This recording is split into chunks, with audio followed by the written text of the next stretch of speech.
ಬಸವಣ್ಣ ದ್ವಿತೀಯತ್ತು ಲಿಂಗವು ತೃತೀಯತ್ತು ತತ್ವ ಬ್ರಹ್ಮಾಂಡವೆಲ್ಲ ಅಕಳಂಕ ಗುಣನಿಧಿ ಚಿದಾನಂದ ಬಸವನಿಗೆ ಭಕ್ತನಾದೆನುರುವೆ ಯೋಗಿನಾಥ. ಮುಸ್ಲಿಂ ಪಟ್ಟದೇವರು ಅನ್ನುವಂಥ ಮಾತಿಗೆ ಎರಡು ಮಾತಿಗೆ ಇಲ್ಲ. ನಾನು ಸುಮಾರು 40 ವರ್ಷಗಳಿಂದ ಭಾಲ್ಕಿ ಮಠವನ್ನು ಪರಮ ಪೂಜ್ಯರ ಒಂದು ಪರಂಪರೆಯನ್ನು ನೋಡ್ತಾ ಬಂದಿದ್ದೀನಿ. ಒಬ್ಬ ಕವಿಯಾಗಿ, ಸಾಹಿತಿಯಾಗಿ, ಸಾಮಾನ್ಯ ವ್ಯಕ್ತಿಯಾಗಿ, ಭಕ್ತನಾಗಿ ಅನೇಕ ದೃಷ್ಟಿಯಿಂದ ಆ ಮಠವನ್ನು ನಾನು ಗಮನಿಸಿದೆ. ಬಹುಶಃ ನನಗನ್ನಿಸ್ತದೆ, ಕರ್ನಾಟಕದ ಇವತ್ತಿನ ಮಠಾಧೀಶರು ಏನಾದರೂ ಭಾಲ್ಕಿ ಮಠದ ಪರಂಪರೆಯನ್ನು ಅನುಸರಿಸಿದರೆ ಇಡೀ ಕರ್ನಾಟಕದ ಚಿತ್ರ ಬೇರೆ ಆಗ್ತದೆ ಅನ್ನುವಂಥದ್ದನ್ನು ಹೇಳಲಿಕ್ಕೆ ಇಷ್ಟಪಡ್ತೀನಿ. ಅಷ್ಟೇ ಅಲ್ಲ, ಇವತ್ತು ಭಾರತ ದೇಶ ಮತ್ತೆ ಮತ್ತೆ ಕರ್ನಾಟಕದ ಕಡೆಗೆ ಯಾಕೆ ಹರಳಿ ನೋಡ್ತದೆ ಅಂತಂದ್ರೆ ಅದು ಭಾಲ್ಕಿ ಮಠದಂತಹ ಪೂಜ್ಯರು ಇರುವುದರಿಂದ ಅನ್ನುವಂಥದ್ದನ್ನು ಕೂಡ ನಾವು ಮರಿಬಾರ್ದು. ಕೇವಲ ಸಾಮಾಜಿಕ ಕಾರ್ಯಗಳನ್ನು ಮಾಡಿದವರಿದ್ದಾರೆ, ಧಾರ್ಮಿಕವಾಗಿ ಬೋಧನೆಗಳನ್ನು ಮಾಡಿದವರಿದ್ದಾರೆ, ಸಾಂಸ್ಕೃತಿಕ ರಂಗದೊಳಗೆ ತಮ್ಮ ಅನೇಕ ಘನತೆಯಿಂದ ಮೆರೆದವರು ಇದ್ದಾರೆ, ಇಲ್ಲ ಅಂತ. ಆದರೆ ನಡೆಯಲ್ಲಿ ಬಸವಣ್ಣ, ನುಡಿಯಲ್ಲಿ ಬಸವಣ್ಣ, ನಡೆನುಡಿಗೆ ಕರ್ತನು ನೀನೇ ಬಸವಣ್ಣ ಅಂತ ನಡೀತಕ್ಕಂಥ ಏಕೈಕ ಮಠ ಇವತ್ತು ನಾವು ಕಾಣ್ತಾ ಇರೋದು ಭಾಲ್ಕಿ ಮಠ. ಅದರಲ್ಲಿ ಪರಮ ಪೂಜ್ಯರಾಗಿರುವಂಥ ಮುಸ್ಲಿಂ ಪಟ್ಟದೇವರು ಅನ್ನೋದನ್ನು ನಾವು ಹೇಳಲಿಕ್ಕೆ ಇಷ್ಟಪಡ್ತೀವಿ. ಅವರ ವ್ಯಕ್ತಿತ್ವ ಬಹುಮುಖವಾದದ್ದು. ನಾವು ಯಾರು ಇವತ್ತು ಬಸವಣ್ಣನವರನ್ನು ನೋಡಿಲ್ಲ, 12ನೇ ಶತಮಾನದೊಳಗೆ ನೋಡಿಲ್ಲ, ಚನ್ನಬಸವಣ್ಣವರನ್ನು ನೋಡಿಲ್ಲ. ಬಸವಣ್ಣನವರನ್ನ ಯಾವ ದೃಷ್ಟಿಯಿಂದ ಕಾಣ್ತಿದ್ರು, ಬಸವಣ್ಣವರು ಹೆಂಗಿದ್ರು ಅಂತ ಊಹೆ ಮಾಡಿಕೊಳ್ಳುವಾಗ ನಾನಂತೂ ಸತ್ಯವಾಗಿ ಬಸವಣ್ಣವರು ಹೆಂಗಿದ್ರು ಅನ್ನುವಂಥ ಪರಿಕಲ್ಪನೆ ಮಾಡಿಕೊಳ್ಳುವಂಥ ವೇಳೆಯೊಳಗೆ ನಾನು ಚನ್ನಬಸವ ಪಟ್ಟದೇವರನ್ನ ಮತ್ತು ಬಸವಲಿಂಗ ಪಟ್ಟದೇವರನ್ನು ಮಾತ್ರ ನೆನೆಸಿಕೊಳ್ತೇನೆ. ಚನ್ನಬಸವಣ್ಣವರು ಹೆಂಗಿದ್ರು ಅಂತ ಅನ್ನುವಂಥ ವೇಳೆ ಬಂದಾಗ ನಮ್ಮ ತಟ್ಟನೆ ನೆನಪಾಗೋದು ಯಾರು ಅಂತಂದ್ರೆ ಬಸವ ಪಟ್ಟದೇವರು ಅಲ್ವಾ. ಸಣ್ಣ ವಯಸ್ಸಿನೊಳಗೆ ಅಂತ ಅದ್ಭುತವಾದಂಥ ಒಂದು ಜ್ಞಾನ ಮತ್ತು ಬಸವಣ್ಣನವರಿಗೆ ಆಗಿನ ಕಾಲದೊಳಗೆ ತಮ್ಮದೇ ಆದಂಥ ರೀತಿಯೊಳಗೆ ಅವರು ಪ್ರೇಮಕ್ಕೆ ಅವರು ಪಾಠಗಳು ಬಂದಿದ್ದಾರೆ. ಅವರಿಗೆ ವೇದಿಕೆಗೆ ಸ್ವಾಗತ ಮಾಡ್ತಾ ನಾನು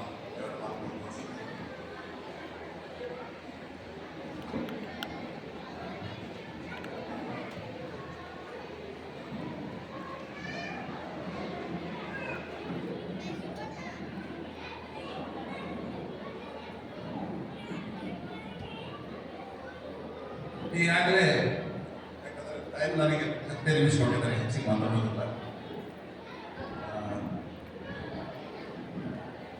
ಧ್ವನಿ ಸುರುಳಿಗೆಲ್ಲ ನಾನು ಬಿಡುಗಡೆ ಮಾಡಿದ್ದೀನಿ. ಬಹುಶಃ ಧ್ವನಿ ಸುರುಳಿಗೆ ಕಾರಣಕರ್ತರು ಮಾತೆ ಮಹಾದೇವಮ್ಮನವರು. ಈಗಾಗಲೇ ಅನೇಕ ಸಾಮಾಜಿಕ ಕಾರ್ಯಗಳ ಬಗ್ಗೆ, ಶೈಕ್ಷಣಿಕ ಕಾರ್ಯಗಳ ಬಗ್ಗೆ, ಧಾರ್ಮಿಕ ಕಾರ್ಯಗಳ ಬಗ್ಗೆ ಅಪ್ಪಾಜಿಯವರನ್ನ ಕುರಿತು ಮಾತನಾಡಿದ್ದಾರೆ. ಧ್ವನಿಸುರುಳಿಗೆಲ್ಲ ಕುರಿತು ಹೇಳುವಂಥ ವೇಳೆ ಬಂದಾಗ ಇವತ್ತು ಭಾಲ್ಕಿ ಮಠದ ಪೂಜ್ಯರಾಗಿರತಕ್ಕಂಥ ಚನ್ನಬಸವ ಪಟ್ಟದೇವರನ್ನ ಕುರಿತು ಅನೇಕ ಕೃತಿಗಳು ಬಂದವು. ಒಂದಾತ್ಮದೊಳಗೆ ಕಾದಂಬರಿಗಳು ಬಂದು, ಕಾವ್ಯಗಳು ಬಂದು, ಜನಪದ ಸಾಹಿತ್ಯ ಬಂತು, ಮತ್ತೆ ಮತ್ತೆ ಕೆಲವು ಕಾವ್ಯಗಳು ಕೂಡ ಬಂದು.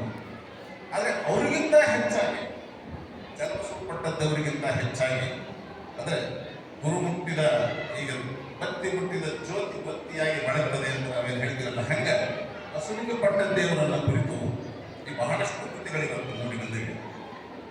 ಅವರೇ ಸ್ವತಃ ಅವರು ಎಷ್ಟು ದೊಡ್ಡ ಸಾಹಿತಿಗಳು ಅಂತಂದರೆ ಅದನ್ನು ನಾವು ಇವೆಲ್ಲ ಗಮನಿಸಬೇಕು. ಇವತ್ತು ಶರಣರನ್ನ ಕುರಿತು ಬಹುಶಃ ಕನ್ನಡ ನಾಡಿನೊಳಗೆ ಅನೇಕ ರೀತಿಯ ಬೇರೆ ಬೇರೆ ಕೃತಿಗಳನ್ನು ಬರೆಯುವವರಿದ್ದಾರೆ. ಆದರೆ ಶರಣ ಪರಂಪರೆಯನ್ನ, ಅದು ಬಸವ ಪರಂಪರೆಯನ್ನ, ತತ್ವ ಪರಂಪರೆಯನ್ನ ನಾಡಿಗೆ ಅದ್ಭುತವಾಗಿ ಪರಿಚಯಿಸುವಂತಹ ಕೃತಿಕಾರ ಮತ್ಯಾರ ಅನ್ನೋದ್ರಿಂದ ಮುಸ್ಲಿಂ ಪಟ್ಟದೇವರು. ಅವರ ಇತ್ತೀಚಿನ ಒಂದು ಬಹಳ ಮಹತ್ವದ ಕೃತಿ ಶರಣ ಲೋಕ ಅನ್ನುವಂಥದ್ದು ನಾನು ಗಮನಿಸಿದ್ದೇನೆ. ಸುಮಾರು 150 ಶರಣರನ್ನ ಒಂದೇ ಕಡೆಗೆ ಅವರು ಬಂದಿರುವಂತಹದ್ದು ಇದು ಸಾಮಾನ್ಯವಾದಂಥ ಕಾರ್ಯ ಅಲ್ಲ. ಯಾಕಂದ್ರೆ ಅದು ಬಹುಶಃ ವಿಜಯ ಕರ್ನಾಟಕದ ಬೋಧಿ ವೃಕ್ಷಕ್ಕೆ ಅವರು ಬರೀತಕ್ಕಂತಹ ಲೇಖನಗಳನ್ನು ಕ್ರೋಢೀಕರಿಸಿ 150 ಶರಣರನ್ನ ತೆಗೆದರೆ ಮತ್ತು ಇನ್ನೂ ಕೆಲವು ತರ್ತಾ ಇದ್ದಾರೆ. ಅಂಥವರನ್ನ ಕುರಿತು ಅಮ್ಮವರು ಧ್ವನಿಸುರುಳಿಯನ್ನ ಹಾಡುಗಳನ್ನು ತಂದಿದ್ದಾರೆ. ಇವತ್ತು ಜಾನಪದವಾಗಿ ಭಜನೆ ಮೂಲಕ ಹೆಣ್ಣುಮಕ್ಕಳ ಕೆಲವು ಸಂಘ ಸಂಸ್ಥೆಗಳಲ್ಲಿ ಹಾಡಿಕೊಂಡು ಹೋಗ್ತಕ್ಕಂತಹ ಒಂದು ಪದಗಳ ಒಂದು ಸಂಗ್ರಹ ಆ ಧ್ವನಿಸುರುಳಿಗಳಿಗಿದೆ. ಅಪ್ಪನವರನ್ನ ಕುರಿತು ನಾನು ಸಾವಧಾನಿ ಅನ್ನುವಂಥ ಒಂದು ಕೃತಿಯನ್ನು ಚಂದ್ರಶೇಖರೊಳಗೆ ತಂದಿದ್ದೀನಿ. ಆದರೆ ಮಾತಾಜಿಯವರು ತಂದಂಥ ಕೃತಿಗಳೇನಿದಾವಲ್ಲ ಅವು ಇನ್ನೂ ಬಹಳಷ್ಟು ಕೆಳಗಿನ ಸ್ತರಗಳಿಂದ ಗುರುತಿಸಿದಂಥದ್ದು. ಈಗಾಗಲೇ ಅಪ್ಪವರು ಹೇಳಿದರು, ಅವರ ಒಂದು ಇತ್ತೀಚಿನ ಕೃತಿ ಜನತೆ ಜಂಗಮ ಅನ್ನುವಂಥದ್ದು, ಅದನ್ನ ಕುರಿತು ಅವರು ಮಾತಾಡ್ತಾರೆ. ನಾವೊಂದು ಎರಡು ಮಾತು ಹೇಳಬೇಕು, ಯಾಕಂದ್ರೆ ಅದಕ್ಕೆ ಮುನ್ನುಡಿ ನಾನೇ ಬರೆದಿರೋದ್ರಿಂದ ಒಂದು ಸಂದರ್ಭ ಹೇಳ್ತೀನಿ. ಏನು ಅಂತಂದ್ರೆ ಅತ್ಯಂತ ಸಾಮಾನ್ಯವಾದಂಥದ್ದು, ಅಪ್ಪ ಅವರ ಯಾವುದೋ ಒಂದು ಸಂದರ್ಭದೊಳಗೆ ಅವರ ಪ್ರಭಾವಕ್ಕೊಳಗಾಗಿ ನಾಡಿನ ಸೇವೆಯನ್ನು ಮಾಡತಕ್ಕಂಥವ್ರನ್ನು ಗುರುತಿಸಿ ಅವ್ರ ಮೂಲಕ ಅವರು ಅನೇಕ ವಿಚಾರಗಳನ್ನು ಸಂಗ್ರಹ ಮಾಡಿ ಆ ಪುಸ್ತಕ ತಂದಿದ್ದಾರೆ. ಬಹಳ ಮಹತ್ವದ ಪುಸ್ತಕ ಅಂತ ನನಗನಿಸಿತು. ಒಬ್ಬ ಲೇಖಕನಾದಂಥವನು ಯಾವುದೋ ಒಂದು ದೃಷ್ಟಿಯಿಂದ ಬರೆಯೋದು ಬೇರೆ, ದೃಷ್ಟಿಯಿಂದ ಬರೆಯೋದು ಬೇರೆ. ಆದರೆ ನಿಜವಾಗಿಯೂ ನೈಜತೆಯನ್ನು ಒಳಗೊಂಡಿರುವಂತಹದ್ದು, ನನ್ನ ಕಥೆಯನ್ನು ನಾನು ಹೇಳಿದ್ದೇನೆ ಅಂತ ಹೇಳಿರ್ತಕ್ಕಂಥದ್ದೇನಿದೆಯಲ್ಲ, ಅದು ಬಹಳ ಮುಖ್ಯವಾಗಿರ್ತಕ್ಕಂಥದ್ದು. ಅಂತಹ ಕೃತಿಯನ್ನ ಮತ್ತು ಅವರ ಧ್ವನಿಸುರುಳಿಗಳನ್ನ ಅವರು ತಂದಿದ್ದಾರೆ. ಅಂತಹ ಪೂಜ್ಯರನ್ನ ಕುರಿತು ನಾವು ಮಾತಾಡಬೇಕಾದ್ರೆ ಅನೇಕ ಸಂದರ್ಭಗಳಿವೆ. ಅವ್ರು ಹೆಂಗದಾರಂದ್ರೆ, ನೀವು ನಡೆಯುವಾಗ ನೋಡಿರ್ಬೇಕು, ಅಪ್ಪವರು ಎಲ್ಲಿ ಭೂಮಿಗೆ ನೋವಾಗ್ತದೋ ಅಂತ ನಡೀತಾರೆ. ಅವರು ಹೆಜ್ಜೆ ಇಡುವಲ್ಲಿ ಕೂಡ ಬಸವತತ್ವ ಇದೆ, ಬಹಳ ಅದ್ಭುತವಾಗಿರುವಂಥದ್ದು. ನಡೆದ್ರೆ ಎಲ್ಲಿ ಭೂಮಿಗೆ ನೋವಾಗ್ತದೆ ಅಂತ ನಡೀತಕ್ಕಂಥ ವ್ಯಕ್ತಿಯ ಒಂದು ದಿವ್ಯತನವನ್ನು ನಾವು ಗುರುತಿಸ್ತೇವೆ.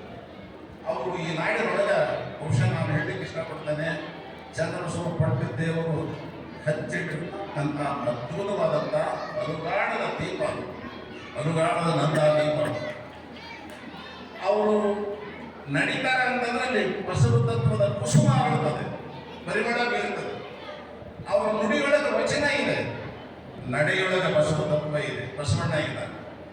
ಅವರು ಯಾವುದೇ ಕಾರ್ಯ ಮಾಡ್ತಾ ಇದ್ದಾರೆ ಅಂತಂದ್ರೆ ಅದು ಲಿಂಗ ಕಾರ್ಯನೇ ಒಂದು ಅರ್ಥದಲ್ಲಿ. ಯಾವುದೇ ಕೆಲಸ ಮಾಡ್ತಾರೆ ಅಪ್ಪ ಅನ್ನೋದು ಲಿಂಗ ಕಾರ್ಯ. ನನಗೊಂದು ಸಂದರ್ಭ ನೆನಪಾಗ್ತದೆ, ಹೇಳಿ ಇಷ್ಟಪಡ್ತೇನೆ, ಹೆಚ್ಚಿಗೆ ಹೋಗುದಿಲ್ಲ. ಸಾರ್ಥಕ ಜೀವನ ಅಂದ್ರೆ ಯಾವುದು, ಸಾರ್ಥಕ ಜೀವನ ಅಂದ್ರೆ ಯಾವುದು ಅಂತ ಒಮ್ಮೆ ಅಬ್ದುಲ್ ಕಲಾಂ ಅವರಿಗೆ ಪ್ರಶ್ನೆ ಕೇಳ್ತಾರೆ. ಅಬ್ದುಲ್ ಕಲಾಂ ಅವರು ನಿಮ್ಗೆಲ್ಲ ಗೊತ್ತಿರುವಂತವ್ರೆ. ಅವರಿಗೆ 30 ವಿಶ್ವವಿದ್ಯಾಲಯಗಳು ಗೌರವ ಡಾಕ್ಟರೇಟ್ ಕೊಟ್ಟಿದ್ದಾರೆ ಅಬ್ದುಲ್ ಕಲಾಂ ಅವರು.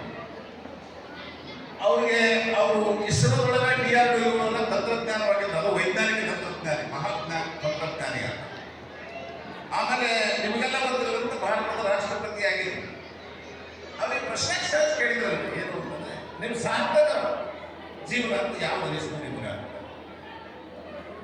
ಅದೇ ಬಹಳ ಮಂದಿ ತಿಳ್ಕೊಂಡಿದ್ರೆ ಏನು ಅಂತಂದ್ರೆ ಇವರು ಗೌರವ ಡಾಕ್ಟರೇಟ್ ಕೊಟ್ಟಂತ ಹೇಳ್ತಾರೇನೋ, ಅಧ್ಯಕ್ಷ ಆದಂತ ಹೇಳ್ತಾರೇನೋ, ಅಥವಾ ಭಾರತ ದೇಶದೊಳಗೆ ಅವರಿಗೆ ಪದ್ಮಭೂಷಣ ಪ್ರಶಸ್ತಿಗಳು ಕೂಡ ಸಿಕ್ಕು ಅದನ್ನು ಹೇಳ್ತಾರೇನೋ, ಭಾರತ ರತ್ನ ಪ್ರಶಸ್ತಿ ಸಿಕ್ತು ಅದನ್ನು ಹೇಳ್ತಾರೇನೋ ಅಂತ ನಾನು ಅಪ್ಪನಿಗೆ ಒಂದು ಸಂದರ್ಭ ಕೇಳಿದ್ದೆ, ಅದಕ್ಕೆ ಹೇಳ್ತೀನಿ ನನ್ನ ಮಾತು.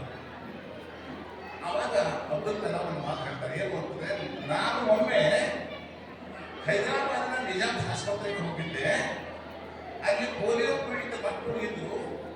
ಅವರಿಗೆ ಸುಮಾರು 3 kg ತೂಕದ ಕ್ಯಾಲಿಪರ್ಸ್ ಹಾಕಿದ್ರು. ಅದನ್ನ ಹಾಕೊಂಡು ಓಡಾಡುವಾಗ ಮಕ್ಕಳು ಕಣ್ಣೀರು ಸುರಿಸ್ತಿದ್ರು, ತಂದೆ ತಾಯಿಗಳು ಕಣ್ಣೀರು ಸುರಿಸ್ತಿದ್ರು. ಡಾಕ್ಟರು ಒಮ್ಮೊಮ್ಮೆ ಈ ಮಕ್ಕಳಿಗೆ ನಮ್ಗೆ ಮಾಡ್ಲಿಕ್ಕೆ ಏನೂ ಆಗೋದಿಲ್ಲ, ಮಾಡೋ ಹಚ್ಚಿ ಕ್ಯಾಲಿಪರ್ಸ್ ಅಲ್ವಾ, ಅದಕ್ಕೆ ನೀವೇನಾದ್ರೂ ಮಾಡ್ಲಿಕ್ಕೆ ಸಾಧ್ಯ ಅದನ್ನು ನೋಡ್ರಿ ಅಂತ ಅಬ್ದುಲ್ ಕಲಾಂ ಅವರು ಹೇಳಿದ್ರು. ಅವತ್ತೇ ಅವರು ಇಸ್ರೋ ಕಂಪನಿಗೆ ಬಂದು ತಮ್ಮ ಸಿಬ್ಬಂದಿ ವರ್ಗವನ್ನು ಕಟ್ಕೊಂಡು ಒಂದು ವಾರದೊಳಗೆ ಹೊಸ ಕ್ಯಾಲಿಪರ್ಸ್ ತಯಾರು ಮಾಡಿದ್ರು.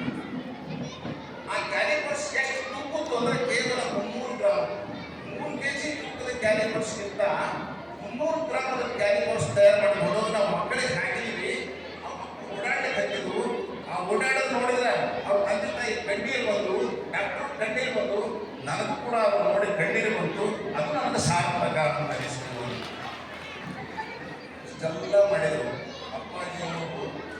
ಸಾರ್ಥಕ ಯಾವುದು ನೋಡಿ, ಅವ್ರು ಹೇಳಿದ್ರು ಎಲ್ಲಿಲ್ಲ, ಎಲ್ಲೋ ಬಿದ್ದಂಥ ಮಕ್ಕಳನ್ನ, ಕಲ್ಲು ಮಣ್ಣೊಳಗೆ ಬಿದ್ದಂಥ ಮಕ್ಕಳನ್ನ, ಮಣ್ಣು ಮೈ ತುಂಬ ಹಚ್ಕೊಂಡ ಮಕ್ಕಳನ್ನ ತಂದು ಅವ್ರು ಮೈ ತೊಳೆದು ಅವ್ರ ತಲೆ ಬಾಚಿ ವಿಭೂತಿ ಹಚ್ಚಿ ತಲೆ ಅವ್ರ ಮೈ ಮೇಲೆ ಕೂರಿಸ್ಕೊಂಡು ಆ ಮಗು ತಂದ ಮಗು, ಇದು ನಮ್ಮ ಮಗು ಅನ್ನುವಂಥ ಪ್ರೀತಿಯನ್ನು ಮಾಡಿ ಇವತ್ತೇನು ಬೆಳೆಸಿದಾರಲ್ಲ ಅದು ನಿಜವಾದಂಥ ಸಾರ್ಥಕವಾದರು. ಇಂಥ ಅನೇಕ ಸಂದರ್ಭಗಳಲ್ಲಿ ನಾವು ಕಾಣಿದ್ದಾರೆ, ಒಂದಲ್ಲ ಎರಡಲ್ಲ, ಅದನ್ನು ಬೇಡ್ಕೊಂಡ ಕೊಡಲಿಕ್ಕೆ ಆಗಿಲ್ಲ ಅಂತ ಸಾರ್ಥಕವಾದಂಥ ಜೀವನಕ್ಕೆ ನಮ್ಮೆಲ್ಲರಿಗೂ ಮಾರ್ಗದರ್ಶಿ. ನಮಗಷ್ಟೇ ಇಲ್ಲ, ಇವತ್ತಿನ ಯುವ ಮಠಾಧೀಶರು, ಇವತ್ತಿನ ಮಠಾಧೀಶರು ಏನಾದರೂ ಭಕ್ತಿ ಮಠಕ್ಕೆ ಬಂದು ಅವರು ಮುಂದಿನ ಮಠಾಧೀಶರಾದರು ಅಂತಂದರೆ ಈ ನಾಡಿನ ಉದ್ಧಾರ ಆಗ್ತದೆ ಅನ್ನುವಂಥ ಮಾತನ್ನು ಹೇಳಿ ನಾನು ಅತ್ಯಂತ ಸಂತೋಷದಿಂದ ಇವತ್ತಿನ ಕಾರ್ಯಕ್ರಮದಲ್ಲಿ ಭಾಗಿಯಾಗಿ ಧ್ವನಿಸುರುಳಿಯನ್ನು ಬಿಡುಗಡೆ ಮಾಡಿದ್ದೇನೆ. ಮಾತಾಜಿಯವರು ಭಾಳ ಸಲ ನನ್ನ ಕರೆದು ಕೂಡ ಬರಲಿಕ್ಕೆ ಆಗಿರಲಿಲ್ಲ. ಇವತ್ತು ಯೋಗಾಯುಗ ಅಪ್ಪಾಜಿಯವರ ಕಾರ್ಯಕ್ರಮ ಆದ ಅಂತ ಕೂಡಲೇ ನನಗೆ ತಪ್ಪಿಸ್ಕೊಳ್ಳಿಕ್ಕೆ ಆಗಲಿಲ್ಲ. ಇಂತಹ ಅದ್ಭುತವಾದಂಥ ಕಾರ್ಯ ಮಾಡಿದರೆ ಇವತ್ತು ಮಾತಾಜಿಯವ್ರ ಬಗ್ಗೆ ಒಂದು ಮಾತು ಹೇಳಬೇಕು. ನಾನು ಈ ಮಾತುಗಳನ್ನ ನಾನು ಕೇಳಿದ್ದೇನೆ ಅಷ್ಟೇ. ಅನೇಕ ಈ ಹೆಣ್ಣು ಮಕ್ಕಳ ಸಂಘ ಸಂಸ್ಥೆಗಳನ್ನು ಬೆಳೆಸಿ ಅವರಿಗೆ ಬಸವ ಜ್ಯೋತಿಯ ಮೂಲಕ ನಾಡಿನ ಹಲವಾರು ಹಳ್ಳಿಗಳಲ್ಲಿ ಅವರು ಬಸವ ತತ್ವದ ಪ್ರಚಾರ ಮಾಡ್ತಾ ಇದ್ದಾರೆ. ಅಂಥವರು ಬಹುಶಃ ಇವತ್ತು ಅಪ್ಪಾಜಿಯವರು ಅಭಿನಂದನಾ ಕಾರ್ಯಕ್ರಮ ಮಾಡಿದರು. ಅದು ಮಹೋತ್ಸವ ಅಭಿನಂದನ ಭಾಳಷ್ಟು ವ್ಯತ್ಯಾಸ ಇದೆ. ಆ ಮಹೋತ್ಸವಕ್ಕಿಂತ ಅಭಿನಂದನೆ ಭಾಳ ದೊಡ್ಡದು, ಅವರ ಭಕ್ತಿ ಭಾಳ ದೊಡ್ಡದು. ಇವತ್ತು ಭಕ್ತಿ ಜ್ಞಾನ ಮತ್ತು ವೈರಾಗ್ಯದ ಒಂದು ಸಂಗಮ ಕಾರ್ಯಕ್ರಮ ಇದು ಅನ್ನುವಂಥ ಮಾತನ್ನು ಹೇಳಿ ಇಲ್ಲಿ ನನಗೆ ಆ ಮಾತು ಆಡಲಿಕ್ಕೆ ಆ ತಾಯಿಯವರು ಕರೆಸಿ ಅನುವು ಮಾಡಿಕೊಟ್ಟಿದ್ದಕ್ಕಾಗಿ ಮೊದಲು ಅವರಿಗೆ ಅನಂತ ಶರಣಗಳನ್ನು ಸಲ್ಲಿಸಿ ಎಲ್ಲರಿಗೂ ಶರಣಾರ್ಥಗಳನ್ನು ಹೇಳಿ ನಾನು ಮಾತು ಮುಗಿಸ್ತೇನೆ. ಶರಣು ಶರಣ.